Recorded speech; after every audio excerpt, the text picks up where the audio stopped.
पहिल्यांदा आम्ही जे बुलेट ट्रेनचं बोईसर स्टेशन आहे त्या स्टेशनची पाहणी केली। त्याचं काम अतिशय चांगल्या पद्धतीनं चाललेलं आहे आणि डिसेंबर 27 पर्यंत ते सगळं काम पूर्ण करण्याचं नियोजन आहे।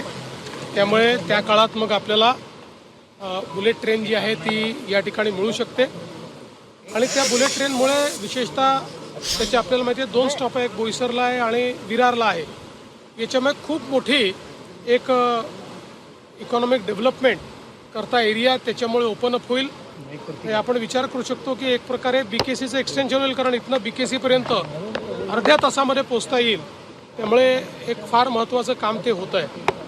आत्ता आपण जिथे उभा आहोत ही साईट वाढवण बंदराची साईट आहे।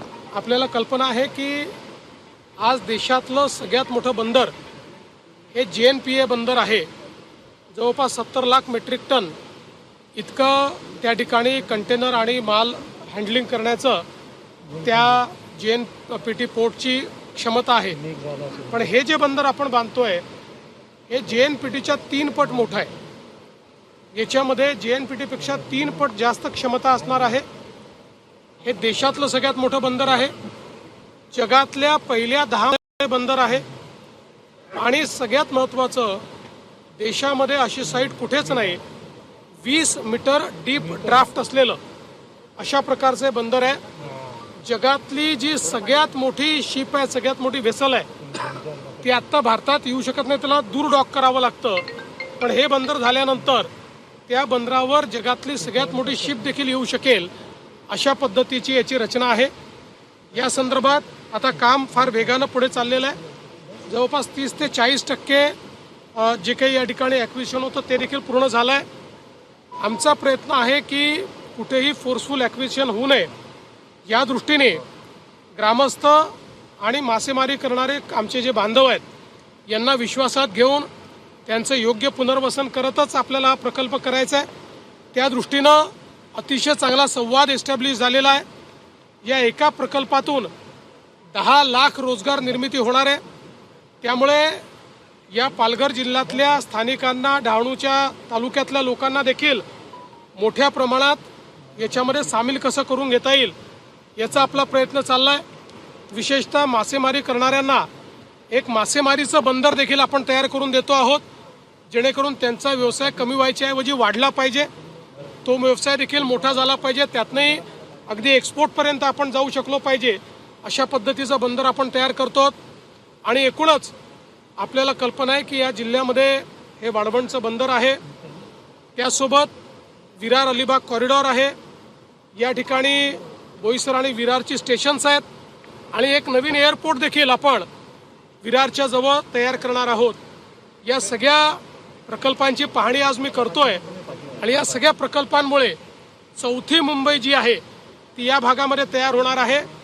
एक मोठी आर्थिक अशा प्रकारची गुंतवणूक येणार आहे आणि आमचा प्रयत्न आहे की या संपूर्ण आर्थिक परिवर्तनामध्ये स्थानिकांना सामील करून घेण्याकरता मग इथलं ITI आहे त्याचं अपग्रेडेशन करून इथे मोठ्या फिशरी इन्स्टिट्यूट तयार करून या ठिकाणी स्किल डेव्हलपमेंटचं काम ऑलरेडी आपण सुरू केलेलं आहे। त्याच्या माध्यमातून स्थानिकांना या परिवर्तनाचा फायदा कसा मिळेल हा प्रयत्न आपला चाललेला आहे आणि मला समाधान आहे की इतक्या वर्षापासून अडलेले सगळे प्रकल्प आता माननीय मोदीजींच्या नेतृत्वात महाराष्ट्र सरकारने मार्गी लावलेले आहेत आणि पुढचे 30 वर्ष महाराष्ट्राची आणि देशाची अर्थव्यवस्था या एका वाढवण बंदरामुळे वर्धित वेगानं विकसित होताना आपल्याला पाहायला मिळेल।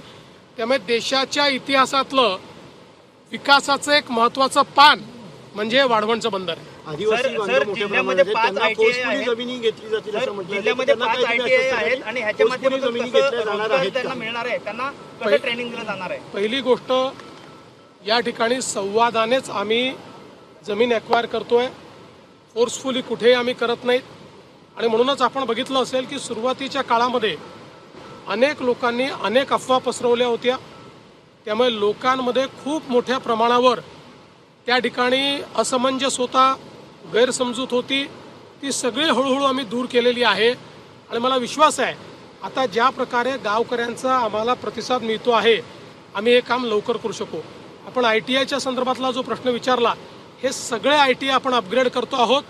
या ठिकाणी जी इकोसिस्टीम तयार होणार आहे त्यात कुठली कौशल्य हवी आहेत ती सगळी कौशल्य आपण तिथे आणतो आणि आपल्या स्थानिकांना मोफत सर्व ट्रेनिंग त्या ठिकाणी आपण देऊन त्यांनाच या ठिकाणी त्या कौशल्याच्या माध्यमातून त्यांच्या जीवनामध्ये पुढे जाता येईल, हाय पेड जॉब्स मिळतील, अशा प्रकारचा आपला प्रयत्न आहे. सर, JNPTने आश्वासन दिलं वाढवण बंदराच्या शेजारी 3 ग्रामपंचायत त्यांनी पूर्वीपासून समर्थन दिलेलं आहे वाढवण बंदराला, विकास करतो, परंतु त्यांनी अजून कोणताही निधी दिलेला नाही. आपल्याला कल्पना आहे की आता याची सुरुवात झालेली आहे. आतापर्यंत रेग्युलेटरी सगळ्या परमिशन्स आपण घेत होतो. आता या रेग्युलेटरी परमिशन्स 90% झाल्या, 10% आता ऑटो पायलट मोडमध्ये ते लवकर मिळतील. त्यामुळे आता खरा विकास चालू होईल. आमचं एक पक्क आहे की आम्ही काही झालं तरी स्थानिकांना घेऊनच विकास करू. स्थानिकांना विकासाचा भाग केल्याशिवाय कुठलाही विकास यशस्वी होऊ शकत नाही. त्यामुळे जोपर्यंत स्थानिकांचं जीवन बदलत नाही तोपर्यंत या विकासाला अर्थ नाही, हे लक्षात घेऊनच याचं प्लॅनिंग केलेलं आहे. सर, आता प्रत्यक्षामध्ये याची कामाची सुरुवात कधीपासून होईल? मला असं वाटतं की आता कामाची सुरुवात जवळपास झाली आहे, पण अगदी आपण जे म्हणाल तर त्या संदर्भात आता क्वेरीज झालेल्या आहेत. जवळपास मोठ्या प्रमाणात त्या ठिकाणी दमणवरनं रेती जी आहे, वाळू जी आहे ती आणण्यात येणार आहे. त्याची टेंडर्स वगैरे सगळे झालेले आहेत. त्यामुळे प्रत्यक्ष कामाला या ठिकाणी सुरुवात होणार आहे. जवळपास ती झाली आहे आणि पुढच्या काळात वेगानं ती होताना दिसेल. पुढच्या 3 वर्षामध्ये आमचा प्रयत्न आहे की या ठिकाणी मेजर काम आम्ही करून आपल्याला हे बंदर कसं त्या ठिकाणी अस्तित्वात आणता येईल अशा पद्धतीनं किमान त्याचं प्रायमरी काम तरी झालं पाहिजे, हा आपला प्रयत्न आहे. आणि आमची जी या ठिकाणी स्थानिक यंत्रणा आहे, म्हणजे केवळ JNPTच नाही तर आमचे जे जिल्हा यंत्रणा आहे, मग जिल्हाधिकारी असतील, पालकमंत्री असतील किंवा आमचे फिशरीज मंत्री असतील आणि इथले जे जिल्हा प्रशासनातले लोक आहेत, असे सगळे मिळून पुढचं प्लॅनिंग आम्ही सुरू केलेलं आहे. कारण इतक्या मोठ्या प्रमाणात जेव्हा इथलं उलाढाल सुरू होईल त्यावेळी इतक्या मोठ्या प्रमाणात या ठिकाणी आर्थिक गतिविधी सुरू होतील.